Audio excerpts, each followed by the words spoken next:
Kitchen سے آتی کھٹر پٹر کی آوازوں پر امن کچن کی جانب چلا آیا تھا۔ سادہ سے ٹی شرٹ، ٹراؤزر میں بھرپور مردانہ وجاہت کا شاہکار وہ کچن میں داخل ہوا تھا۔ موجودہ جو کہ موبائل فون میں دیکھ کر پاستہ بنانے میں مگن تھی، ذرا سا پیچھے مڑ کر اسے دیکھا اور پھر فوراً رخ موڑ کر اپنے کام میں مگن ہوئی کہ وہ اس شخص سے پھر الجھ کر اپنا بنا بنایا پاستہ بالکل نہیں جلانا چاہتی تھی۔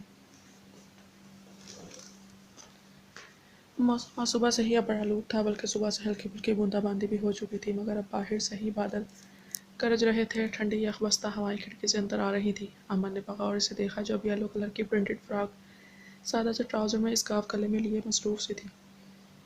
چاکلیٹ براؤن بالوں کی اونچی سی پونی ٹیل بنائی ہوئی تھی، پونی میں سے شرارتی لٹیں نکل کر شفاف گردن پر بکھری ہوئی تھیں۔ امن کے دل کی دھڑکنیں بے ترتیب ہوئی تھیں، کچھ تو تھا جو بدل گیا تھا۔ کیا ابھی یہ سمجھ سے بالا تر تھا؟ کیا ہو رہا ہے؟ اس نے یوں ہی قدم آگے بڑھاتے پوچھ دیا۔ وہ میں بور ہو رہی تھی تو سوچا کچھ بنا لوں۔ حسب معمول قریب آتی اس مسحور کن خوشبو سے وہ بری طرح ڈسٹریکٹ ہوئی تھی، تبھی دھیمے سے جواب دیتے وہ نیپکن سے پکڑنا تھا ہاتھ سے پکڑ بیٹھی۔ معجزے کے چہرے سے ہلکی سی چیخ برآمد ہوئی تھی۔ What the hell! اسے اس کی لاپرواہی پر غصہ آیا تھا۔ آگے لپک کر اس کا ہاتھ پکڑ کر سنک کی ٹیپ کے نیچے کیا۔ اس دوران وہ پھر اس کے بے حد قریب چلا آیا تھا اور معجزہ کی اسی قربت سے جان عذاب میں پھنس رہی تھی۔ امن کا ایک ہاتھ اس کی کمر کے گرد لپٹا ہوا تھا اور دوسرے سے اس نے اس کی کلائی تھام رکھی تھی۔ معجزہ کو اپنی پچھلی گردن پر اس کی سلگتی سانسوں کی تپش محسوس ہوئی تھی۔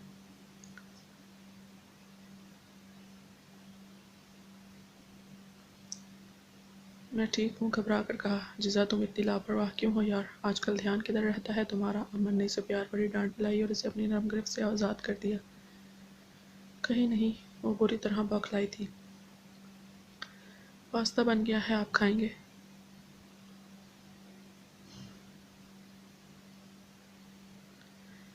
وہ پیچھے مڑے بغیر بولی۔ شیور۔ امن اس کی گھڑبڑاہٹ کو اس کا ڈر سمجھ کر چپ چاپ جا کر ڈائننگ ٹیبل کی چیئر پر بیٹھ گیا اور شہادت کی انگلی سے ٹیبل پر آڑی ترچھی لکیریں بنانے لگا۔ معجزہ نے پاستہ باؤل میں ڈال کر ٹیبل پر سرو کیا اور خود بھی اس سے قدرے فاصلے پر بیٹھ گئی۔ دونوں کے درمیان اب خاموشی کی دبیز دیوار حائل تھی۔ دونوں ہی اپنی اپنی پلیٹ پر جھکے ہوئے تھے۔ امن کا فون رنگ ہوا۔ یس کر کے سنا۔ ہاسپٹل میں کوئی ایمرجنسی آن پڑی تھی۔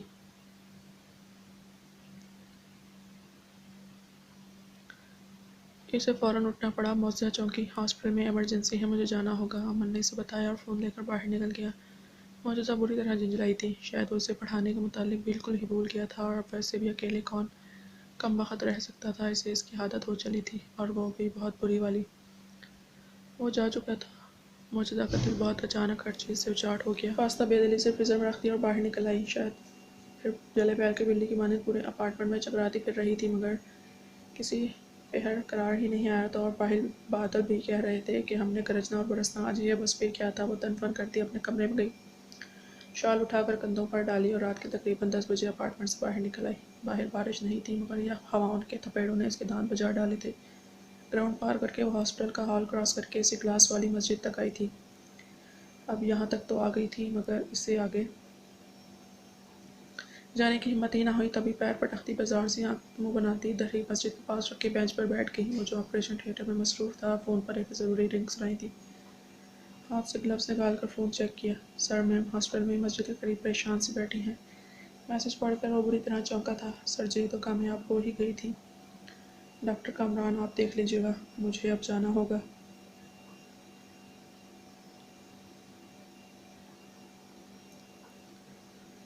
یس سر۔ ڈاکٹر کامران نے اس بات میں سر ہلایا۔ وہ فوراً اپنے گلوز اور ماسک لگاتا ایمرجنسی سے باہر آیا تھا۔ اب اس کے قدم تیزی سے بیرونی کوریڈور کی جانب بڑھے تھے۔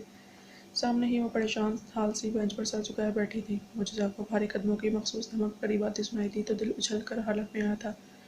اب یہاں اس کے پیچھے آنے کا کیا بہانہ بنائے؟ صد شکر کہ ایک آزمودہ بہانہ تو اس کی جیب میں ہر وقت موجود تھا۔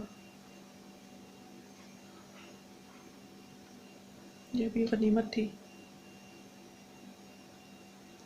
وہ قریب آیا اور گھبرا کر اسے بازوؤں سے تھام کر اپنے قریب کھڑا کیا۔ معجزہ، کیا بات ہے؟ کیا ہوا ہے؟ تم ٹھیک تو ہو نا؟ یہاں کیوں آئی؟ مجھے فون کر دیا ہوتا۔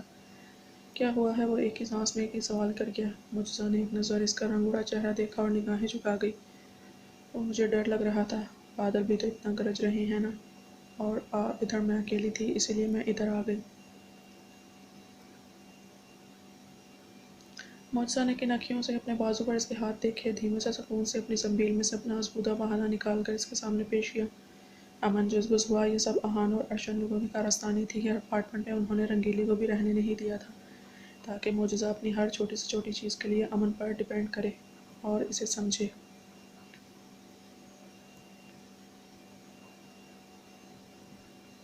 سو سوری میری جان، مجھے خیال رکھنا چاہیے تھا کہ اپارٹمنٹ میں تم اکیلی ہو اور تم نے ٹیسٹ کی تیاری بھی کرنی ہے۔ امن بے اختیار ہو کر اسے ایک خاص لفظ بول گیا، مگر فوراً احساس ہونے پر دونوں تلے لب بھی دبا لیا۔ معجزہ کا دل کانوں میں دھڑکا تھا۔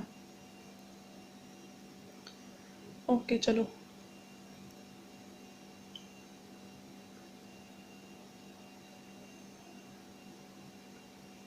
امن فوراً ایک قدم پیچھے ہٹا تھا اور اس کے آگے ہو لیا۔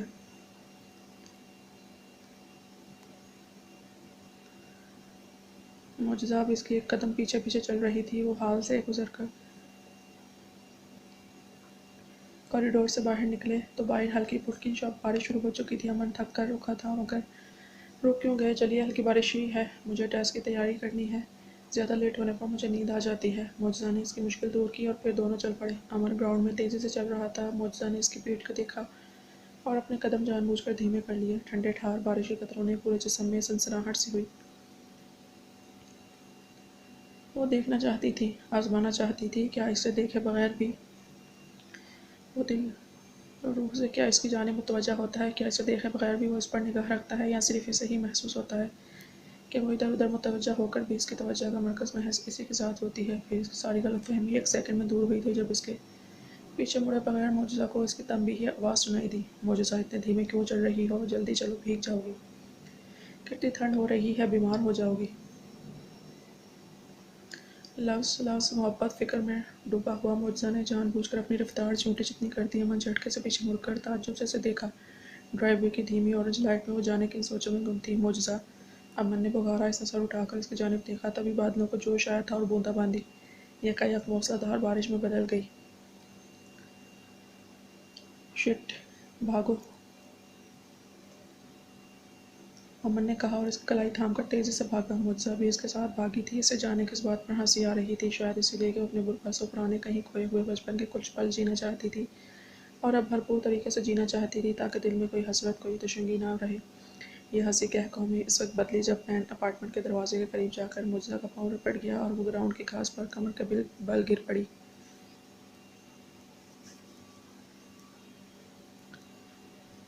اور زور زور سے ہنسنے لگی۔ وہ قہقہہ لگا کر ہنستی لوٹ پوٹ ہوئی، تیزی سے بھیگ رہی تھی۔ امن نے حیرت و پریشانی سے اسے دیکھا۔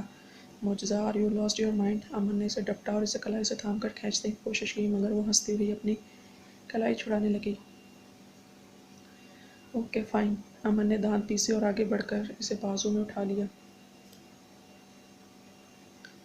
وہ اب اس کی شرٹ کندھے سے دبوچ کر ہنس رہی تھی۔ امن تیزی سے اسے لیے اندر داخل ہوا۔ امن نے دیکھا ہنسی کے ساتھ ساتھ اس کی آنکھوں سے گرم سیال مادہ بھی تیزی سے بہہ رہا تھا۔ وہ ساری صورتحال سمجھ گیا تھا، تبھی خاموشی سے اسے لیے اس کے کمرے میں آیا۔ وہ تیزی سے ٹھنڈی اور نیلی پڑ گئی تھی۔ امن نے اسے اس کے واش روم لا کر بازوں سے نیچے اتارا۔ وہ اپنے پاؤں پر کھڑی تھی، مگر امن کے بازوں کے حصار میں اب بھی پاگلوں کی طرح ہنسی جا رہی تھی۔ جزا اسٹاپ اٹ! امن نے سنجیدگی سے کہا اور اپنے ہاتھ ایک جھٹکے سے پیچھے کیے۔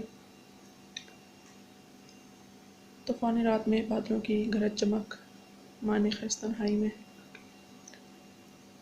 عجب قیامت خیز سا منظر تھا۔ اس کا سارا لباس گیلا ہو کر نازک گداز بدن سے چپک چکا تھا۔ شال باہر لاؤنج میں ہی گر گئی، اسکارف بھی اب بازوں میں جھول رہا تھا۔ امن نگاہیں چراتا باہر نکلا، تیزی سے اس کے ڈریسنگ میں سے ایک ڈریس نکال کر لایا، واش روم کی بیک پر اس کا ڈریس لٹکایا۔ جزا فوراً چینج کرو! وہ جب ہونٹوں پر ہاتھ رکھ کر ہنسنے کا شغل فرما رہی تھی، ٹس سے مس نہ ہوئی۔ امن نے اس کی کمر کے گرد بازو لپیٹ کر ایک جھٹکے سے اسے خود سے لگایا تھا۔ اس اچانک افتاد پر